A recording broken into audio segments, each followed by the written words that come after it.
How you doing, guys? My name is Anthony, and I'd like to start off with saying that our negative opponent is saying that first she is guilty of equivocation, saying that it's euthanasia, but that is completely different than physician-assisted suicide, because physician-assisted suicide, you have the choice. The patient has clear consent when deciding to take the medication.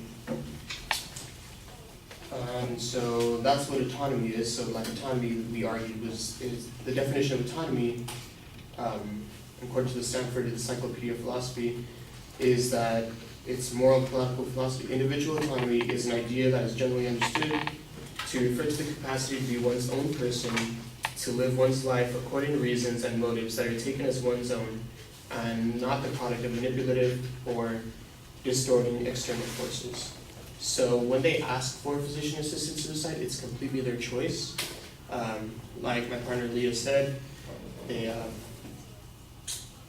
have complete choice of taking it.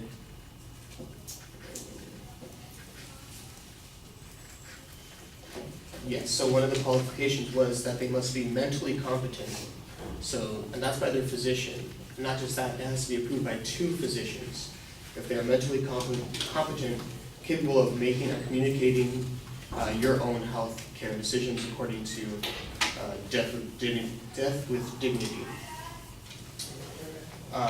Also, like our opponent said about physician shopping, I believe.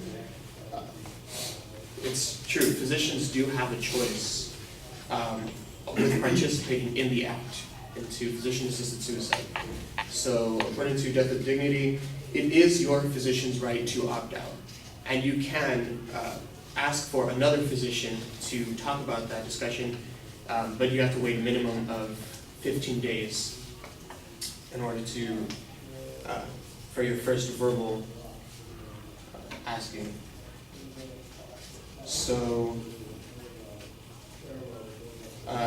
my opponent brought up Kate Cheney and how it was about money and that her adult daughter was pushing her to have PAS. And so what I have here from Patients' Rights Council is that Kate Cheney, 85, died of assisted suicide under Oregon's law, even though she reportedly was suffering from early dementia. Her own physician declined to provide the lethal prescription when counseling to determine her capacity was sought. A psychiatrist did determine that she was not eligible for assisted suicide since she was not explicitly seeking it and her daughter seemed to be encouraging her to do so. But ultimately, with physician-assisted suicide and autonomy, it is your own choice. I have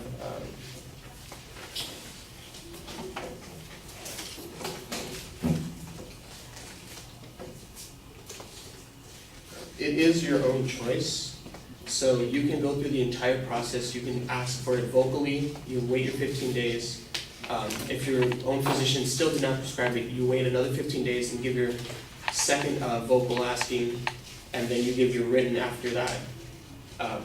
And then when you actually get the medication in your hands, you have to take it yourself. And even then, you don't have to take the own medication to commit suicide. It's completely your choice. So even if somebody's pushing you, ultimately it's your own decision and you were deemed worthy for that medication.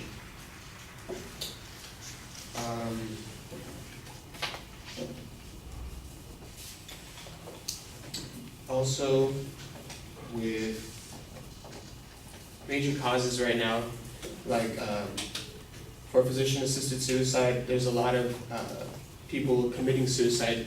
Suicide is the 10th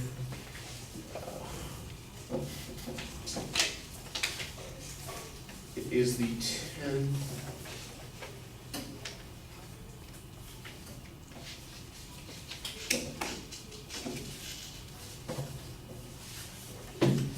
it's the 10th death occurrence in the U.S.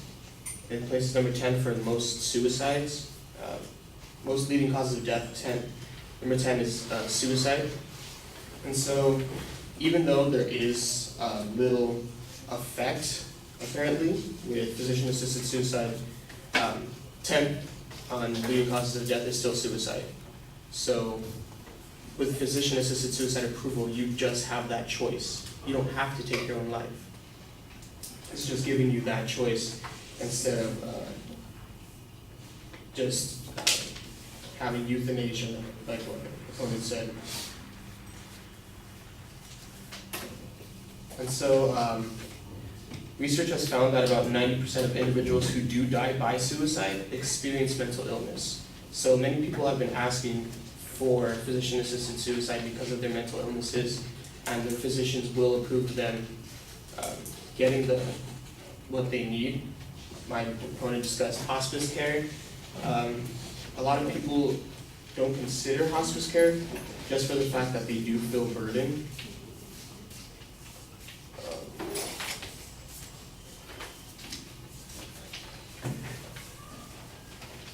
For example, death rates from Alzheimer's has climbed to 55% from 1999 to 2014, and many of the Alzheimer's patients would prefer physician-assisted suicide over hospice care just because they do inflict self-harm and they don't want to end up like how they usually do with their own fatality in the end, which is forgetting how to even breathe. So, thank you.